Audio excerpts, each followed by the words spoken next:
I handled this whole thing horribly. The only thing I can do is just keep saying how much I up. Honey, you did what was right for you.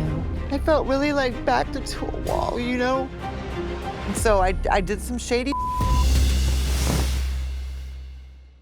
Next, we're gonna see your conversation with Jamal about all your family stuff. Okay, cool. Let's just get it over with. Yeah. I'm probably gonna cry, just so you know, but I'll be fine. Okay.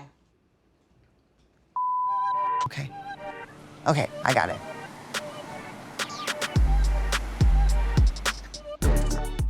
You know, Larry's coming out here. Sorry. I wish I would have just handled this whole situation better. It's really hard to watch. I didn't think it was gonna be this hard. You know, but now I have to wish just... you did too. You hid him for so long. I'm like, how could my own mom, like, look me in my eyes when she knows I have a whole brother? I don't think you ever would have told me. And that's a huge thing for me. I placed Larry for adoption. I did not tell Jamal. So on Mother's Day 2 years ago, Larry sent me a DM on my social media, and he was like, "Hi, I'm your birth son." And the first thing I remember when I read it, my heart just dropped. And I remember the first thing I said was, "Okay, what's your birthday?" And he told me his birthday, and I was like, and then he sent me pictures of him. And I was like, oh my God, this is my twin. And my first thought was, how am I gonna tell Jamal? And I remember thinking, like, I can't tell him right now because I have to process this, you know? I've held everything in for 35 years because I just couldn't imagine, like, me and Jamal having this conversation. I couldn't even think, like, this is okay, this was not okay. I'm sorry that I hurt you so bad. I don't know what else up, you know? Like, I don't know what else to say to fix it. I just didn't know how to say it. I just find out that, you know, like, that she adopted to orphanage house, and you never tell me. You having the children is not even big a deal, but not telling me is a big pain. If I have this whole family and you knew about it. I'm sorry, that's up. Yeah. This is really hard for me.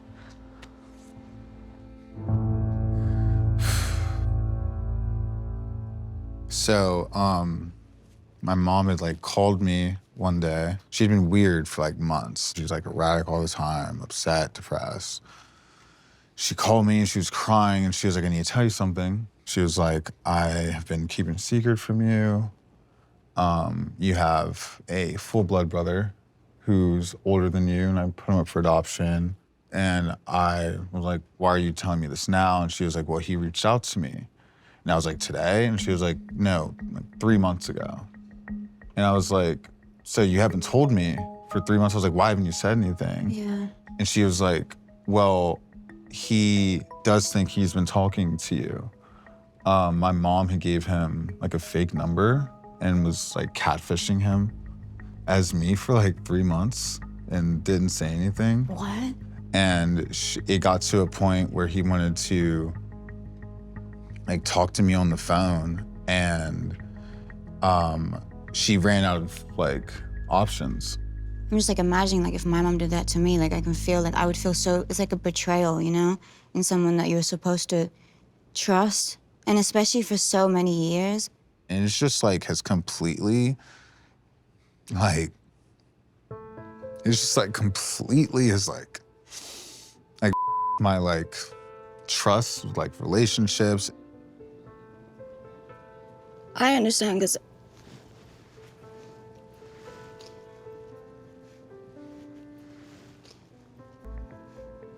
like growing up without like a dad, and then especially being like so close with your mom and having that feeling of like we only have each other, you know? And I would feel so betrayed. Like it's a very like lonely feeling you're probably going through. Yeah. Can I give you a hug? Yeah. I'm sorry. I was like, I don't want it to be weird, but honestly, like, I really understand, and I'm really sorry that you're going through it. And like, if you ever want to talk to anyone about it, like, you can reach out. Yeah, I appreciate you, Soph. What do you think you even want to do with Larry once he comes out here? Like, what's next? You think you're gonna have like a deep talk with him? I have to have a deep talk with him About what? about the other one. Honey, you did what was right for you.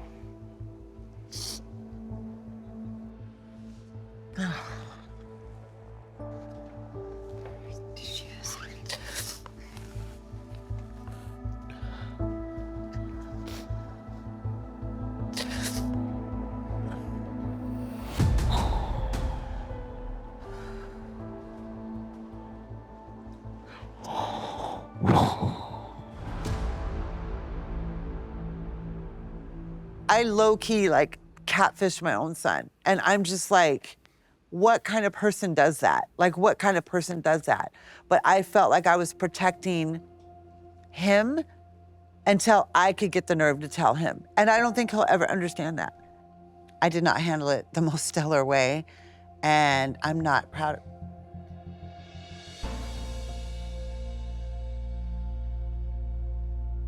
I felt really like backed into a wall, you know?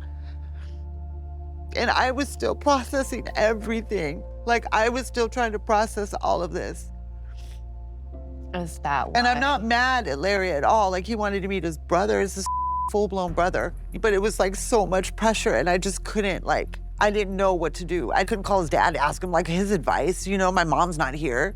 And so I did some shady, you know? And so that's why his reaction is like that, because it's not like I just kept his brother away from him. I kept this whole texting thing, you know? And that's a lot of the reason for his anger is like, he's like, my mom did this to me. Like, my mom did this to me. And I don't know how I'm gonna come back from this. You will, though. You're gonna be good. You got this. I got this.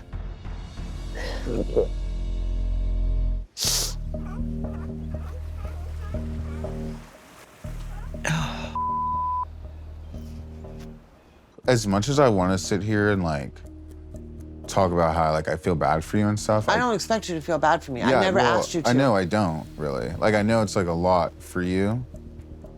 But I like, caused it. Yeah, it's your fault. You can just see I did not sleep.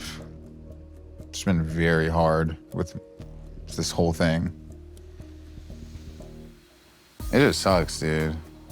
Like me thinking I was the only child, but then finding out not only my not only child, I have like multiple siblings. I cannot just comprehend this, but okay. I knew about my sister when I was 12, and then I found out about Larry a year ago. Why in that gap you didn't just tell me? I grew up in a less privileged family. I know what struggle means and I know what struggle is. So I do sympathize with Kimberly with the way she found her life at that age. I just didn't know how. I really just did not know how. Aw, my heart is breaking. So it was better for me to just keep the big dark secret than to just say I did not know how to do it. She probably thought, oh, you know, we could have this discussion when he gets older, and then the years just keep passing and it becomes harder and harder to bring it up and have that conversation. So I totally understand, you know, why it happened the way it did. My heart aches for both of them. You know, the way I handled it was terrible. It was awful. I feel that way to this day. Do you think this was easy for me to live with my whole life? For 35 years? After I placed Larry for adoption, I was in a very dark hole for a long time. I was drinking all the time. I was young. I was 22 then, so I was like, hey, you know? And I was hanging out, got my body back. I was in the military. I found out I was pregnant again. And I know everybody's gonna be like, how did you let this happen twice? How did, you know, whatever. I was stupid. And I was in love, and whenever I came back, he always said the right things. I really feel for Larry more than anyone. Not telling him about our full-blood sister. I feel like every time I talk to him and I feel like about it. Yeah. Just felt like I was being like her. It was like, now I have to lie to him, like she was lying to me. Do you not think I feel like too? Found out about my sister on complete accident. She didn't tell me about her. My mom and grandma were talking about it. I thought I was sleeping. I have a sister? They tell me about it. Cool. I'm 11, 12 years old. I don't know what the and I start getting older. First thing I want to do, obviously, I want to find her. No, Jamal, not yet.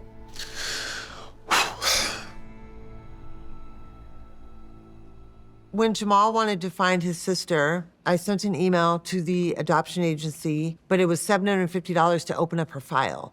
And I didn't have that kind of money back then. I was working at like a dollar store for $7.50 an hour. We were just in a fire. I had lost everything I owned. I was living in an extended stay. I wasn't ready. I wasn't ready. And I think I did this to protect myself and to protect Jamal. I have to live with this, you know? I have to live with what I've done to Jamal, what I've done to Larry. And I'm not asking for any kind of sympathy. I'm not asking, nobody can beat me up worse than I beat myself up. So.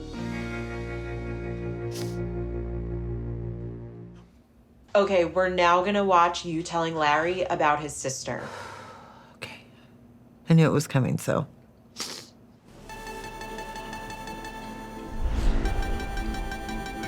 Like this. Look at my hands. I'm literally shaking. I'm like shaking watching this. It's so crazy. Sit down. You need to sit down. Here, sit.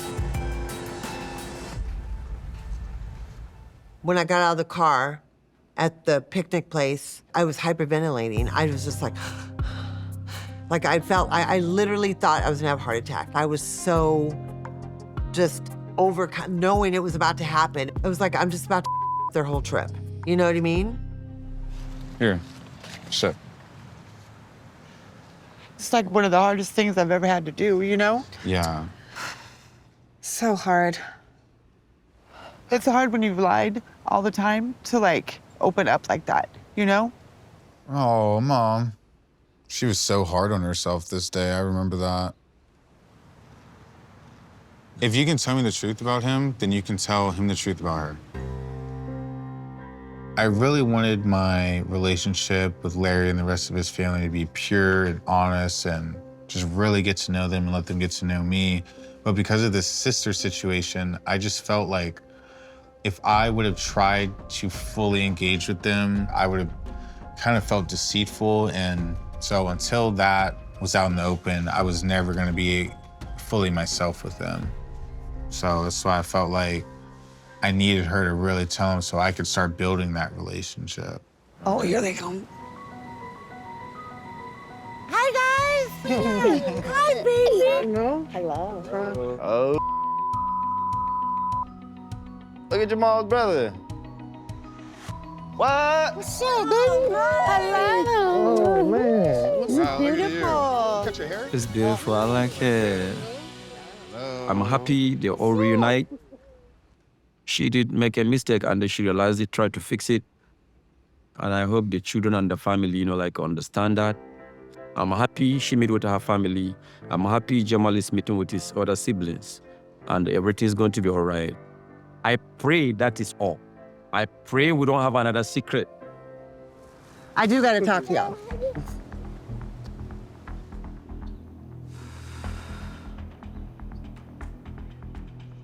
I wanted to see you face to face before I tell you. I have another daughter that I put up for adoption. It's your sister. Oh. I just need to get this out, okay?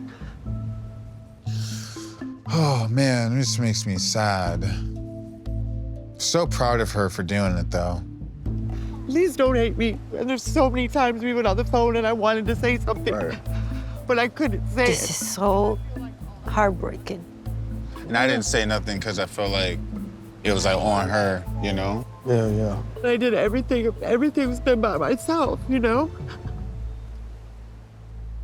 Kimberly was my first friend ever in the franchise because our first season we were together, and I love her, and I know that she is a very genuine person with a very good heart. And I wish I could give her just like a hug right now, because I know, like, I can only imagine like the judgment that she's gonna go through. Because there are so many people in the world that don't understand, and they think that it's just easy for a mother to give their children away, you know? I think it was very brave of her to make the decision that she made. And proof of that is like, look at Larry. And he wouldn't have had the life he has now, found the wife, they had the babies, and his life wouldn't be where it is now if she didn't put him up for adoption. But I'm happy that they are united as a family and they can all heal together. Where were you, Larry? No, she don't cry with me. I'm sorry. No. I'm sorry. It was so weird. Like, he like accepted it, it was like I was okay. I love you. After I told Larry about his sister, I could not film anymore. I was emotionally just done for the day, but I was happy. So Jamal and I agreed to go over to Larry's hotel, and we decided to go over there and just drink and talk. It was really sweet. And I remember just sitting there, and I was like they were sitting like in two separate chairs. And I remember like, these are my boys. And I was like, this is like so sweet, you know? And it's one of the greatest memories that I have. And I remember going home, I was in the Uber, and I was just so happy. Like I haven't felt this free in 35 years. I'm very lucky, very, very lucky, you know? The next scene we're gonna watch is when you guys went for a hike with Larry, and it includes some never before seen footage. Okay, yeah, that was a fun day. It's like our first family outing. So cool having a family. Wow, isn't it weird seeing him? San Diego. My boys. Looks I know. like me. Not as good looking. You look like him. I He doesn't keep look like telling him that. Before that, we had lunch, and they were both looking at the menu, and their faces were scrunched the same way. And I was like, this is so weird. But they look like their dad that way. And I was like, wow, like they look a lot alike. Like it gives me goosebumps because they look so much alike, you know? Somebody told me the other day, Larry looks more like me than Jamal does. And I was like, I don't know about that, but he does. He looks just like me. Do you guys like each other? I love him. Do you love me? I love you. Aw. Oh, that's so cute. Oh, stop it. I'm so awkward. I don't, You're like, I don't know how to what? do these things. Oh, it's so sweet. When I was in the military, after I had her, and I was standing in line at the ATM, and this woman of color came in with her baby. And they were in line in front of me. And I swear to this day it was her. Yeah. Oh my God. Oh, baby. No, it's okay. It was really hard. Oh. And I know just when I saw it was the hair, her skin tone. I mean, When you know it, you know it. Yeah. it makes me really sad. Sorry. It's okay. And I don't know, I think that's why like I've always had like a really hard time with her. You know what I mean? And I don't know why. Maybe because she's a girl. I don't know. I just have a really hard time with that one, you know? Her telling us that story and being emotional about it, I'm like, still? In her head, maybe it was like, this could have been. Yeah, and that's fine. But the way she told it was like, Yeah. I still think that was my kid. Yeah. And I'm like, damn. I don't know. I can't even bring a black girl home now. You might think that's your kid. How old is Chantel now? 30. Maybe my mom thinks that's her kid too. Oh, that's insane, Jamal. Now that it's all out, I'm ready to find her. I'm with you. I'm ready to find her. What about I'm ready you? the next chapter. Yeah, I've been ready, you know? I feel like when my mom wanted to start looking for my sister immediately, I was a little caught off guard because I wanted to look for her years ago. I think ever since Larry has gotten to our lives, she kind of has been way more erratic with him and my sister. I think she just kind of wants to rip the Band-Aid off and let's just get it all done. Let's just be over it. And this is something we're gonna have to be patient with. But I know my sister wants to find us. I have dreams about her. I know she's out there. I know she's alive. What if my sister's like Cardi B or something? What a story. There is the possibility she might not want to see me. She might be angry. I'm preparing my mental for that. So I contacted the adoption agency and sent them an email, and I got response back from a lifelong post-adoption counselor. So her job is to put me in touch with my daughter. They sent a letter to her. So what the process does is they'll notify them, that side, would she like to be in contact with me? They're not gonna give me her phone number. You know what I mean? It has to be, it's a process. It might take 6 months. It could take the rest of my life. I don't know. So then after they do that, then if she says yes, then we'll exchange emails through the adoption agency. We'll exchange letters, get to know each other. And then if she wants to meet me, then we'll arrange to meet in North Carolina at the adoption agency. She's like, you never know when it's gonna happen, but it will happen. She was like, she said that they've matched hundreds and hundreds of families together. So she said, don't give up hope. If she sends it back and it's a rejection, we will let you know. But she may change her mind. She's like, never give up on her. And I was like, I never have given up on her.